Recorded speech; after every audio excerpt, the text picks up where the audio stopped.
Celebrations are on. Welcome back, ladies and gentlemen. अब बारी है कुछ और अवार्ड्स की. ये है popular choice of the year actor female के लिए. और ये अवार्ड देने के लिए मैं स्टेज पर बुलाना चाहूंगा Sudhanshu Vats, group CEO Viacom 18 media private limited, Arjun Kapoor और अमीषा पटेल को.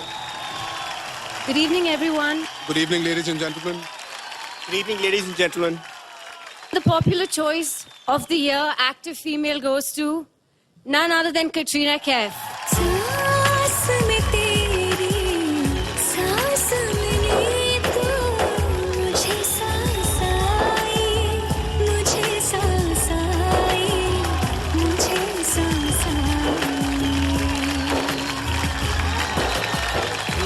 Good evening, everyone. I would just like to dedicate this award to one person, and I'm more than sure this is the reason that I'm winning it this year, and that's Mr. Yash Chopra.